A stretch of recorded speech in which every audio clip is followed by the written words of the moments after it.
آج سے ہزاروں سال قبل جزیرہ عرب کے جنوبی علاقوں میں یمن کے گرد و نواح میں ایک شہر آباد تھا جسے سبا کہتے تھے، اور وہاں آباد لوگوں کو قوم سبا کہہ کر پکارا جاتا تھا۔ یہاں کے لوگ نہایت ہی نعمتوں اور راحتوں میں تھے، ہر طرف لہلہاتی فصلیں اور پھل سے لدے درخت موجود تھے۔ مگر یہ قوم شرک میں مبتلا تھی اور سورج کی پوجا کیا کرتی تھی۔ جب وہاں کے بادشاہ شراجیل بن مالک کی موت ہوئی تو اس کی بیٹی بلقیس نے حکومت کی باغ دوڑ سنبھالی۔ بعض مورخین نے لکھا ہے کہ بلقیس کے والدین میں سے ایک جنات میں سے تھے، مگر اس نظریے کی کوئی واضح دلائل نہیں ملتی۔ ملکہ بلقیس ایک قابل عورت تھی جس نے یمن پر 9 سال نہایت ہی خوبصورتی سے حکومت کی۔ دنیا کے بیشتر علاقوں میں جو تجارت ہوتی تھی وہ سبائیوں کے ہاتھ میں تھی، یہی وجہ تھی کہ یہ قوم نہایت ہی دولت مند تھی۔ مگر یہ وہ زمانہ تھا جب مشرق سے مغرب تک ایک عظیم موحد بادشاہ کی طاقتور حکومت اور جاہ و جلال کا ڈنکا بجتا تھا، جسے تاریخ میں سلیمان ابن داؤد کے نام سے جانا جاتا ہے۔ حضرت سلیمان علیہ السلام کی حکومت دنیا کے بیشتر ممالک میں تھی، جس کا دارالخلافہ یروشلم شہر تھا۔ آپ کو ہوا، جنات، چرند و پرند اور جانوروں پر حکمرانی عطا کی گئی تھی۔ ایک دن کا واقعہ ہے کہ حضرت سلیمان علیہ السلام نے دربار لگایا تو جن و انس، جانور اور پرندے سب کے سب حاضر ہوئے، مگر ان کا چہیتا پرندہ ہدہد غائب تھا۔ آپ نے پوچھا ہدہد کہاں ہے؟ جب وہ نظر نہ آیا تو سلیمان علیہ السلام نے فرمایا اگر وہ اپنی غیر حاضری کی کوئی مناسب وجہ پیش نہ کر سکا تو اسے ذبح کر دیا جائے گا۔ ابھی یہ گفتگو ہو رہی تھی کہ ہدہد حاضر ہو گیا۔ پوچھا گیا تم کہاں تھے؟ ہدہد نے بڑے احترام سے جواب دیا، اے اللہ کے پیغمبر، میں اڑتے اڑتے ایک ایسے ملک پہنچ گیا جہاں لوگ شرک میں مبتلا دیکھے۔ وہ آگ اور سورج کی پوجا کرتے ہیں۔ ان کی ایک رانی ہے جسے وہ بلقیس کے نام سے پکارتے ہیں۔ وہ ایک بہت بڑے تخت پر بیٹھ کر حکومت کرتی ہے۔ اس کے تخت میں قیمتی ہیرے جواہرات لال زمرد جڑے ہوئے ہیں، اور اس کے پاس تمام شاہی سامان آرائش و نمائش کے موجود ہیں۔ حضرت سلیمان علیہ السلام نے کہا اگر تمہاری بات سچ ہے تو میرا خط اس ملکہ تک پہنچاؤ تاکہ وہ شرک سے باز آ جائے، اور خط پہنچانے کے بعد وہاں بیٹھ کر سنو کہ وہ کیا رد عمل اختیار کرتی ہے، اور پھر آ کر مجھے خبر دینا۔ حضرت سلیمان علیہ السلام نے خط روانہ کیا، جو کچھ یوں تھا، شروع اللہ کے نام سے جو بڑا مہربان اور رحم فرمانے والا ہے۔ یہ عزت والا خط سلیمان ابن داؤد کی جانب سے ملکہ سبا بلقیس کی طرف ہے۔ جو ہدایت کی پیروی کرے اس کے لیے سلامتی ہے۔ مجھ پر غلبہ کی خواہش نہ کرو، میرے مقابلے میں سرکشی اختیار نہ کرو، بلکہ فرما بردار اور مطیع ہو کر میرے پاس آ جاؤ۔ یہ خط دراصل ملکہ سبا اور اس کی قوم کی طرف دعوت اسلام تھی۔ ہدہد نے یہ خط لے جا کر ملکہ بلقیس کی گود میں گرا دیا۔ ملکہ کے دربار میں اس وقت 300 کے قریب سردار بیٹھے تھے۔ انہوں نے جب یہ خط پڑھا تو طیش میں آ گئے اور کہا کہ یہ ہماری توہین ہے، ہمیں اس کا سخت جواب دینا چاہیے۔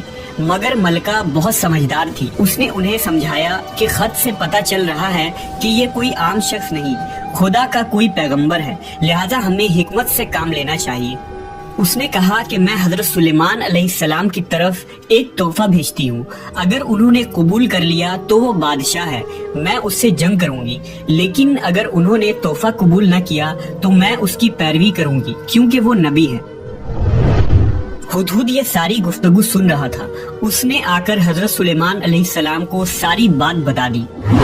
حضرت سلیمان علیہ السلام نے جنات کو حکم دیا کہ شہر میں داخل ہونے والے راستے پر سونے چاندی کی اینٹوں کا فرش بچھا دیا جائے، راستے کے دونوں جانب سونے کی عجیب الخلقت جانور کھڑے کر دیے جائیں، وزراء اور عمال سلطنت کی تمام کرسیوں کو سونے کا کر دیا جائے، دربار کو ہیرے جواہرات سے مزین کیا جائے۔ ادھر بلقیس نے حضرت سلیمان علیہ السلام کے لیے تحائف روانہ کیے، جن میں سونے کی اینٹیں، جواہرات، غلام، کنیزیں اور ملکہ کا ایک خط بھی تھا۔ جب یہ تمام تحائف لے کر قاصد حضرت سلیمان علیہ السلام کے دربار میں پہنچے اور انہوں نے یہ سب دیکھا تو شرمندہ ہوئے۔ حضرت سلیمان علیہ السلام نے ملکہ کے قاصدوں سے کہا، کیا تم لوگ مال سے میری مدد کرنا چاہتے ہو؟ مگر دیکھ لو، جو کچھ اللہ نے مجھے دے رکھا ہے وہ اس سے بھی زیادہ ہے جو تمہیں دیا ہے، لہذا تمہارا تحفہ تمہیں مبارک ہو۔ اب تم اپنے تحائف کے ساتھ واپس جاؤ اور اپنی ملکہ سے کہنا کہ ہمارا انتظار کرے، ہم ایک زبردست لشکر لے کر آئیں گے۔ جب یہ خبر ملکہ بلقیس کو پہنچی تو وہ سمجھ گئی کہ واقعی یہ اللہ کے نبی ہے، لہٰذا اس نے جنگ کے بجائے حضرت سلیمان علیہ السلام کے دربار میں حاضر ہو کر اپنی اطاعت کا یقین دلانے کا فیصلہ کیا۔ جب حضرت سلیمان علیہ السلام تک یہ پیغام پہنچا تو آپ نے اپنے درباریوں سے کہا، تم میں سے کون ہے جو ان کے مطیع ہو کر آنے سے پہلے ملکہ کا تخت میرے پاس اٹھا لائے؟ ایک دیو ہیکل جن نے کہا، آپ کے دربار کو برخاست کرنے سے پہلے میں اسے لا سکتا ہوں، میں اس کام کی پوری قوت رکھتا ہوں اور امانت دار بھی ہوں۔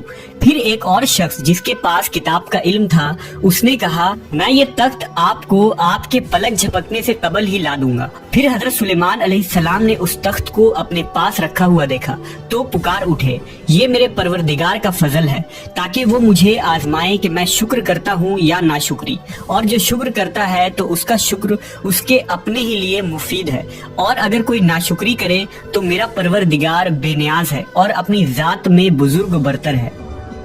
مفسرین کے مطابق وہ شخص حضرت سلیمان علیہ السلام کا کوئی دوست تھا جس کا نام آصف ابن برخیہ بتایا جاتا ہے، اور بعض نے لکھا کہ وہ آپ کا خالہ زاد بھائی تھا۔ کہا جاتا ہے کہ اس تخت کی لمبائی 80 ہاتھ، عرض 40 ہاتھ اور اونچائی 30 ہاتھ تھی۔ اس میں موتی، سرخ، یاقوت، سبز زمر جڑے ہوئے تھے۔ حضرت سلیمان علیہ السلام نے اس تخت میں رد و بدل کر دیا اور اسے پہلے سے بھی بہتر بنا دیا۔ جب ملکہ بلقیس حضرت سلیمان علیہ السلام کے دربار میں حاضر ہوئی تو آپ نے پوچھا، کیا تمہارا تخت بھی اسی طرح کا ہے؟ اس نے کہا، یہ تو گویا ہو بہو وہی ہے، اور ہمیں تو پہلے ہی معلوم ہو گیا تھا اور ہم فرما بردار ہو چکے ہیں۔ بلقیس کے آنے سے پہلے حضرت سلیمان علیہ السلام نے ایسی عمارت بنانے کا حکم دیا جس کا فرش شیشے کا ہو، نیچے پانی جاری ہو، پانی میں مچھلیاں اور دوسرے آبی جانور ہو۔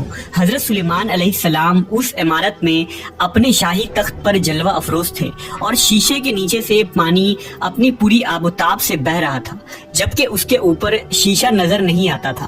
بلقیس کو اس محل میں لایا گیا۔ جب اس نے فرش کو دیکھا تو سمجھی کہ یہ پانی کا ایک حوض ہے، لہذا اپنی پنڈلیاں سے کپڑا اٹھا لیا۔ سلیمان علیہ السلام نے کہا، یہ تو شیشے کا چکنا فرش ہے۔ تب وہ شرمندہ ہوئی اور بول اٹھی، اے میرے پروردگار، میں سورج کی پوجا کر کے اپنے آپ پر ظلم کرتی رہی ہوں، اور اب میں نے سلیمان کے ساتھ اللہ رب العالمین کی اطاعت قبول کر لی۔ لہٰذا بلقیس پر یہ ظاہر ہو گیا کہ جس طرح وہ شیشے کے صحن کو پانی کا لہریں مارنے والا گہرا حوض سمجھ بیٹھی، اسی طرح اس نے اور اس کی قوم نے سورج کی چمک اور دمک دیکھ کر اسے معبود اور خدا سمجھ بیٹھے۔ اسے اپنی فاش غلطی پر نہایت ہی شرمندگی ہوئی۔ بعض مورخین نے لکھا کہ اس واقعے کے بعد ملکہ سبا مسلمان ہو گئی اور حضرت سلیمان علیہ السلام کے نکاح میں آ گئی، جبکہ بعض نے لکھا کہ آپ نے بلقیس کو یمن واپس بھیج دیا اور اس کے لیے وہاں 3 بڑے محل تعمیر کروائے۔